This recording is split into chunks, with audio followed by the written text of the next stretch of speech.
Nova Estela, Ciência e Debate, programa da TV PUC São Paulo, programa gravado semanalmente aqui no Museu da Imagem e do Som, um espaço muito privilegiado na nossa cidade, e numa parceria da PUC e o MIS, com o Governo do Estado de São Paulo, a gente realiza uma série de atividades, colocando aí em debate a ciência que foi produzida na Babilônia, a ciência que é produzida hoje e a ciência que será produzida nas próximas décadas.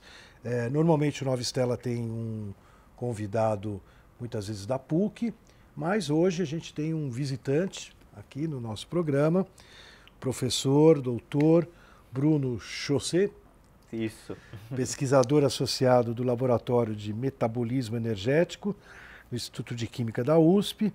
Fazendo um parênteses logo de cara aqui, Bruno, o Instituto de Química ele é muito rico para nós aqui na PUC, porque é o nosso centro de pesquisa e documentação em História da Ciência. Ele se chama Simão Matias, em homenagem ao Simão Matias, que foi, de certa forma, um dos fundadores ali daqueles blocos lá, bloco 4, bloco 2, lá da Química. E o interessante é que no início da minha carreira, a gente ia até a Química. O professor Matias já estava lá com seus 70, 80 anos, e a gente fazia a caminhada naqueles blocos, ida e volta, até que a gente parava num certo momento que ele falava, merecemos um café. E onde era o café? Lá na bancada de um dos laboratórios. Bacana. Né? Então a gente tem muita, um certo, até um lado sentimental com o IQ da USP. Mas o Bruno é graduado em Ciências Biológicas pela Universidade Federal da Paraíba. Exatamente. Também muito querida. João Pessoa? Em João Pessoa. João Pessoa. Campus muito legal. Tive um tio que foi professor lá de energia solar. Né? Criaram lá o laboratório de energia solar. Ele realizou o doutoramento em Bioquímica e Biologia Molecular no Instituto de Química da USP. Atua na área de bioenergética, metabolismo e obesidade. Em 2015, Jovem Talento, ganhou o prêmio Jovem Talento do 19º Prize for Young Talent for Life Science, da GE Healthcare, junto à Sociedade Brasileira de Bioquímica. Ministra palestras sobre bioquímica e metabolismo energético. E eu convidei aqui o Bruno, de certa forma, porque recentemente eu participei de um evento de divulgação científica e o Bruno fez uma palestra até num ambiente mais descontraído, né, num restaurante, foi muito lindo. E eu achei assim, a tua palestra bastante interessante para o nosso público do Nova Estela. Então eu queria hoje aqui conversar contigo, depois nós vamos fazer um outro programa sobre essa atividade lá fora no restaurante. Né? Mas vamos lá, Bruno, você faz uma pesquisa que eu achei muito rica, né, sobre o nosso metabolismo e essa questão por que engordamos, né, por que ficamos gordos. Conta para nós aí de onde começou essa pesquisa tua, legal. Que pé que tá. Na verdade, só para consertar um pouquinho, eu ainda não sou professor, mas como diz meu pai, breve virá. Se Deus quiser. Sou pesquisador associado lá no IQ e desde o começo do meu doutorado, na verdade, a gente vem estudando aspectos sobre o nosso metabolismo. Como o nosso corpo responde a diversas intervenções, principalmente dietéticas, que está na moda, né? Então todo mundo sempre procura uma forma de mudar a condição de saúde ou estética por meio de dietas. E ao longo do doutorado, a gente desenvolveu um trabalho juntamente com minha orientadora, justamente investigando reações do corpo a padrões dietéticos. E, invariavelmente, a gente acabou estudando um pouco mais sobre o nosso metabolismo, como ele responde às alterações ambientais e aos fatores genéticos que controlam o nosso estado metabólico, o peso do corpo. E acabamos construindo esses conceitos que permeiam a nossa rotina. Então, na verdade, diariamente a gente está controlando ou modificando o funcionamento do nosso organismo de acordo com o nosso padrão alimentar ou de acordo com o nosso estilo de vida. Pois é, mas Bruno, como você já contou lá na palestra, né? Tem pessoas que comem e estão magrinhos, né? E tem pessoa que nem come tanto e vai engordando, né? O que acontece? Na verdade, o controle do peso é um fator multifatorial, na verdade. E a diferença do patrimônio genético entre indivíduos e a associação dessas características genéticas com as características ambientais fazem com que alguns tenham a propensão para engordar e outros não. No fim das contas, nós somos o que nós comemos menos o que nós gastamos. Então, é uma equalização entre esses dois fatores em associação com o nosso estado, o nosso patrimônio genético, que vai determinar se a gente tem propensão ou não a engordar. É interessante verificar que hoje, em termos populacionais, há uma tendência maior ao acúmulo de peso. E isso é consequência justamente das modificações de padrões alimentares que têm nos acompanhado, sobretudo durante o século XX. Né? A Revolução Industrial realmente propiciou um acesso à alimentação rica em calorias, principalmente, que era incomum há bem pouco tempo atrás. Então, no fim das contas, o nosso organismo, do jeito que ele é hoje, ele foi selecionado num tempo onde tinha pouco acesso à comida, ou seja, as fontes de alimento eram escassas ou de difícil acesso, e então ele foi preparado para armazenar energia. De repente, a partir do século XX, esse corpo preparado para comer de vez em quando se deparou com um aporte calórico imenso, propiciado principalmente pela Revolução Industrial, que fez com que as pessoas se aglomerassem em centros urbanos e que tivesse indústrias inteiras especializadas em preparar alimentos mais acessíveis e de fácil e numa praticidade para o acesso dessa população urbana. Isso fez com que o nosso padrão de consumo diário aumentasse significativamente. Como consequência, a maioria dos indivíduos tem uma tendência ao acúmulo de peso que frequentemente, não sempre, é associado com prejuízos da saúde. Alguns indivíduos, porém, ainda permanecem com características genéticas que, ao serem desafiadas com essa nova condição ambiental de excesso de alimento, fazem com que eles não engordem. E dentre os mecanismos que podem diferenciar esses indivíduos pode ser a velocidade no metabolismo, por exemplo. A gente estuda no nosso laboratório um tipo de reação chamada termogênese. Acho que todo mundo que malha, que se preocupa um pouco com a alimentação, já ouviu falar dos termogênicos. E esses elementos ou suplementos nada mais fazem do que aceleram as reações metabólicas no nosso organismo, fazendo com que uma parte daquilo que a gente consuma seja gasto de forma fútil. Então, pessoas que já têm essa taxa um pouco acelerada costumam ter uma resistência maior ao ganho de peso. Tem exemplos patológicos disso. Indivíduos com hipertireoidismo, que é o aumento na liberação de hormônios da tireoide, eles geralmente são bem magros, né? Têm os olhos pronunciados, e isso justamente é uma consequência desse metabolismo acelerado. Então, um dos fatores que pode fazer com que indivíduos que apresentam dietas similares apresentam propensão ou não ao ganho de peso é o controle da velocidade metabólica, por exemplo. E vamos dizer assim, o resultado, essa situação que você falou, inclusive inclui o Brasil, né? Sim, sim. Essa entrada aí no consumo. Sim, na verdade as estatísticas são bem assustadoras, né? Acho que como você viu na apresentação, tem uns gráficos interessantes que mostram a alteração de proporção de indivíduos acima do peso ou obeso no Brasil entre as décadas de 70, 80 e 90, 2000.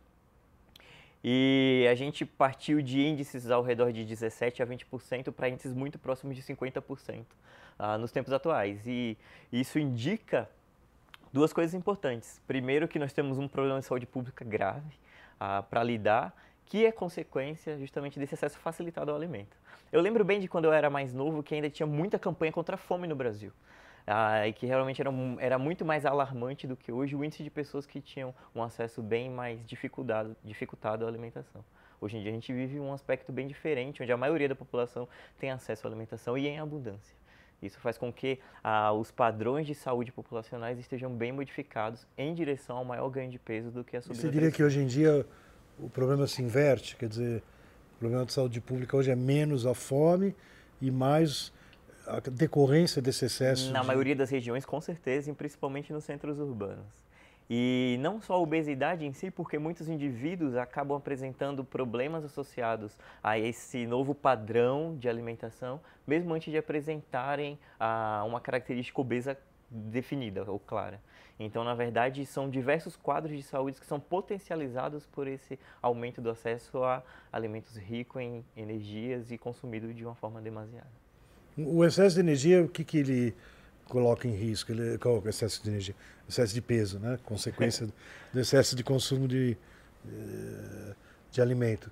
Ele coloca em risco o que, por exemplo, o problema cardiovascular. Sim, sim, tem uma série de doenças associadas com excesso de peso e doenças que anteriormente não eram associadas têm se identificado mecanismos que, de certa forma, associam essas condições patológicas. Além das tradicionais diabetes e doenças cardiovasculares, o Alzheimer, por exemplo, tem sido considerado um diabetes do tipo 3, uma doença causada, ou pelo menos que tem entre as suas causas, um aumento no consumo calórico, seguido de um aumento de peso e todas as modificações cerebrais associadas com a doença.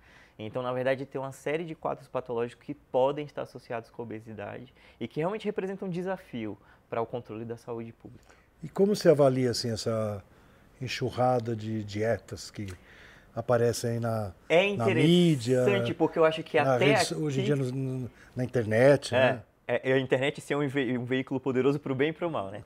Mas eu acho que é interessante porque até aqui a gente falou de quadros de saúde e quando a gente passa a falar de dietas, não necessariamente a gente está falando mais de saúde. Infelizmente, a maioria das dietas não são praticadas por indivíduos em busca de uma saúde melhor, mas por indivíduos pressionados por padrões estéticos coletivos e que não necessariamente refletem o biotipo de cada indivíduo, nem mesmo a condição metabólica ou de saúde desse indivíduo. E nesse contexto, sim, tem surgido diversas dietas, diversos modismos, ou sempre surgiu, na verdade, né? E a dieta da sopa sucedia a dieta da proteína, que sucedia a dieta do chá. E o fator interessante é que dificilmente eles estão vinculados a controle da saúde, esse controle de peso numa vertente mais estética. Isso tem se intensificado nos últimos anos e favorecido a popularização de dietas que não são necessariamente benéficas, mesmo algumas que incluem um ganho de peso efetivo. Perda de peso. Perda de peso. Eu falei ganho? Falou ganho. Desculpa. Perda de peso efetivo. Coitado, o cara já está obeso, vai fazer um regime para engordar, né? Apesar que eu acho estranho, né? Esse negócio, dieta da proteína, né? O cara quer emagrecer e ele come um monte, né? Tem várias dietas que mudam a composição do alimento, a composição principal do alimento, e não necessariamente restringem a quantidade de calorias ingeridas. A maioria das dietas, contanto, tem algum tipo de restrição no total de calorias ingeridas. A da proteína é bem peculiar, na verdade, porque ela é praticada em diversas formas. Tem algumas variações dessa dieta dita da proteína, como a paleolítica, ela tem um quê de proteína, a Duncan, a Atkins. Então, tem uma série de dietas e que elas realmente promovem perda de peso, mas com alterações metabólicas muito significativas, além de serem muito difíceis de serem acompanhadas por muito tempo.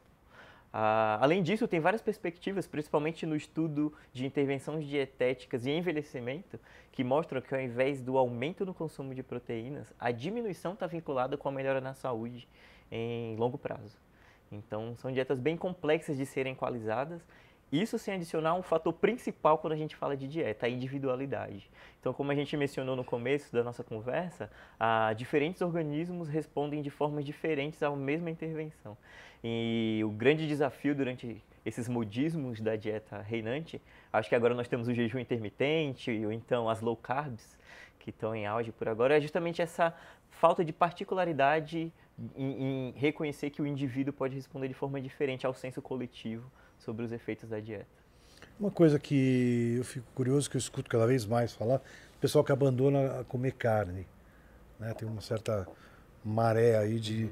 Né? Até por questão de respeito ao animal, né? Ou a forma como... Né? Outro dia eu li sobre como que os frangos, as galinhas são criados e reproduzidas, e é meio tenso, assim, de você ver... Como você vê, quer dizer, isso... Pode ser benéfico? O abandono do consumo de carne tem várias vertentes, né? Religiosas, filosóficas e algumas vezes de saúde.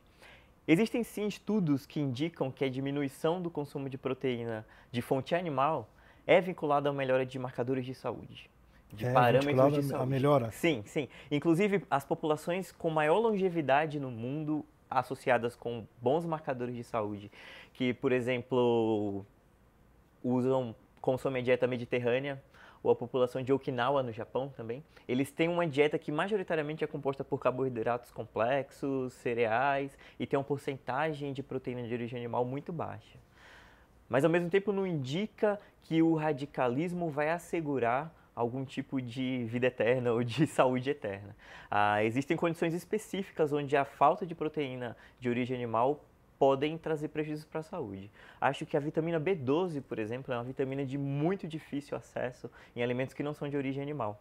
E principalmente quando se para de comer carne de origem animal. Então, tudo tem que ter um balanço e uma avaliação constante do estado de saúde do indivíduo ao se decidir, ao se optar por uma dieta mais restritiva, como a E a pesquisa tua está totalmente inserida nessa temática? Ou... Hoje, na verdade, a gente estuda mecanismos envolvidos com o controle ou descontrole do controle do peso. Ficou meio redundante. Mas a gente tem no nosso cérebro regiões especializadas em entender o nosso estado metabólico.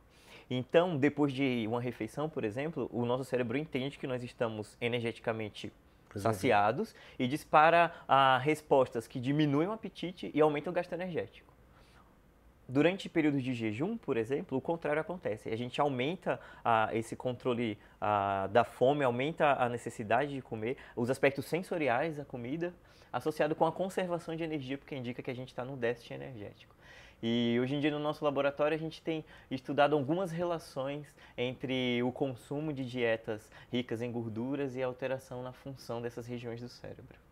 E o interessante é que tem uma integração importante entre o nosso sistema imunológico e o nosso cérebro durante a deflagração dessas doenças.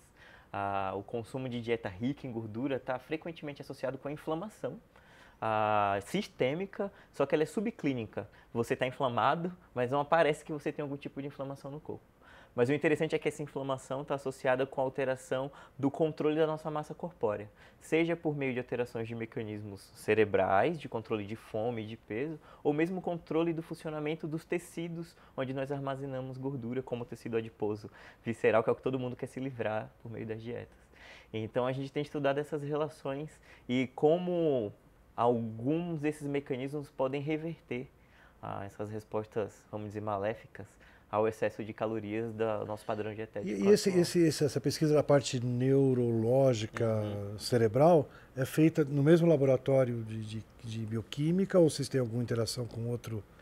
Hoje no nosso laboratório a gente estuda diversos órgãos, na verdade, e a consequência de intervenção dietética é o funcionamento de todos esses órgãos. Durante o doutorado eu estudava uma dieta específica, que era a dieta do jejum intermitente, que inclusive agora está na moda entre os blogueiros e o pessoal. Como que é o jejum intermitente? O jejum intermitente são diversos padrões de jejum que vão de 16 horas por dia, em média, ou até 2 dias de jejum alternados com 5 dias de alimentação, que em termos científicos começaram a ser estudados numa perspectiva de envelhecimento, mas hoje são amplamente praticados como método de emagrecimento e manutenção da saúde. E no meu doutorado a gente estudava essa dieta e a gente via resposta em diversos órgãos, na verdade, após a intervenção nos nossos modelos de estudo. E é interessante que uma intervenção simples na frequência de alimentação, que por muitas vezes não é acompanhada de restrição na quantidade total de calorias, depende um pouco do caso, é capaz de modular o controle do nosso metabolismo de forma muito pronunciada. E isso inclui alterações no nosso cérebro e também alterações em outros órgãos. Dentre as coisas interessantes que a gente viu, no nosso modelo, quando os animais eram submetidos a essas dietas de jejum, eles tinham um aumento de toda a sinalização do cérebro que indicava que estamos com fome, devemos comer, mesmo quando eles estavam alimentados. Isso é interessante, que pode indicar que talvez essas dietas sejam acompanhadas com um certo mal-estar, ou seja até mesmo difícil de ter prosseguimento devido a essa sinalização de fome constante que os indivíduos possam ser submetidos. Existem trabalhos que mostram que o nível de abandono... A fome é um processo cerebral? O que é a fome? A fome é bem complexa, ela tem 2 elementos básicos. A fome ela é estimulada por falta de energia, ou seja, uma parte do cérebro que entende que o nosso corpo está sem energia, e ela é estimulada em paralelo... Daí o que ele faz? Ele desencadeia? Ele ativa regiões do cérebro sensíveis à diminuição de açúcar no sangue, por exemplo. Ou então há hormônios que indicam que a gente passou um tempo sem comer. Quando a gente fica muito tempo, após períodos longos de jejum, a gente libera um hormônio chamado grelina, por exemplo, que é produzido no estômago, e ele indica para o cérebro que a gente está em períodos de fome. E aí é regulada toda uma resposta central que indica que a gente deve comer. E aí entram os 2 componentes, que um componente ele é energético, a gente tem um nome científico mais difícil para isso, que chama homeostático, e o outro é de recompensa. Então ele ativa regiões do cérebro que dão valor sensorial aos alimentos. Não sei se você já percebeu que quando a gente está com fome, qualquer coisa parece o manjar dos deuses, né? Às vezes a gente come um biscoitinho e parece que está num restaurante com 5 estrelas da Michelin. E Quando a gente está alimentado é o contrário, o mesmo alimento às vezes tem gosto de isopor. Então, todo esse controle sensorial, bem como motor e comportamental relacionado à fome, é controlado pelo cérebro em resposta a sinais enviados por outros órgãos. Então, além do estômago, que envia esse sinal por meio da grelina, o nosso pâncreas produz a insulina. Quando a gente, em períodos logo após a alimentação, quando a gente tem um aumento do açúcar circulante no sangue, e a insulina sinaliza que nós estamos no estado energético positivo, diminuindo a ativação dessas regiões do cérebro que promovem a fome. Esse hormônio atua principalmente com outro hormônio que está meio na moda também agora, de se falar, que é a leptina, um hormônio produzido pelo tecido adiposo, que também sinaliza que nós estamos no estado energético positivo, diminuindo assim toda a sinalização de fome, fazendo com que a comida tenha menos sabor e que a gente tenha menos daquele sentimento tão angustiante que costuma acompanhar a fome. E o fato de existir essa pesquisa gera algum tipo de medicamento? É uma coisa interessante. Eu acho que quando a gente fala de ciência ainda é muito vago para a maioria das pessoas, né? E hoje no nosso instituto, majoritariamente, a gente faz ciência básica.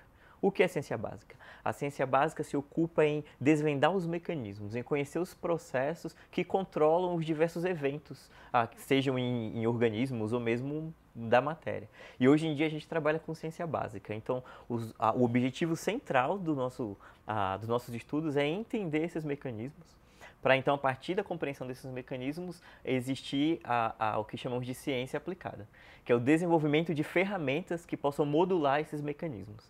Então, os dois tipos de ciência, eles são dependentes um do outro e, de certa forma, todos esses estudos redundam em conhecimento que vai dar base para intervenções posteriores. Mas, a princípio, o nosso centro de investigação é consciência básica. É realmente entender por que a gente come um pouco mais de gordura e acaba engordando. Por que a gente tem ciclos de jejum e acaba emagrecendo. E aí sim a gente vai ter alvos mais específicos para desenvolver abordagens terapêuticas e comportamentais que possam alterar esses estados metabólicos relacionados com a obesidade. E além da questão genética, a questão do costume, né, numa família, numa determinada sociedade, pode ser um fator que depois dificulta a mudança de comportamento, de reação à alimentação? Sim, a alimentação, além de uma necessidade fisiológica individual, é um meio social. Nós brasileiros, principalmente, adoramos nos reunir ao redor da comida, né? Sempre tem. Acho que é mediterrâneo isso. Né? É bem latino, eu acho, na verdade, né? Bem latino. E sim, os padrões alimentares costumam estar associados com o seu estado metabólico durante a sua vida. Isso é verdade também para populações. Tanto que populações que apresentam padrões alimentares mais diversificados, sem excessos principalmente de consumo de proteína de fonte animal, como citei anteriormente, coletivamente apresentam características benéficas associadas ao seu padrão alimentar. Do mesmo jeito, a gente tem o oposto, como acontece nos países ocidentais industrializados, onde o consumo excessivo de dietas ricas em gordura por meio de fast foods e produtos industrializados está associado com uma característica coletiva de aumento do índice de obesidade. E o interessante é que estudos mais recentes indicam que modificações no nosso comportamento, no nosso padrão alimentar, elas podem ser perpetuadas durante a nossa reprodução. E que os nossos filhos, netos, podem sofrer consequências dos padrões alimentares que nós tivemos durante a nossa vida. São estudos bem recentes que mostram de forma muito interessante que alterações não necessariamente no nosso código genético, ou seja, na sequência de bases do nosso DNA, mas modificações associadas a ele, conhecidas como modificações epigenéticas, podem ser passadas para os nossos filhos, para a nossa prole, e eles podem ter contextos metabólicos propiciados por essas alterações vinculadas ao nosso hábito alimentar. Então até a forma de alimentação pode ser transmitida para ter efeitos na questão do metabolismo do neném. Tem estudos bem interessantes que indicam que mães de filhos de pacientes obesas já apresentam uma série de alterações metabólicas que são vinculadas ao surgimento de doenças comuns associadas à obesidade, mesmo sem serem obesos ou mesmo sem se alimentarem com alimentos que propiciem o desenvolvimento dessas doenças. Então há uma certa herança dos nossos hábitos. Adquirido.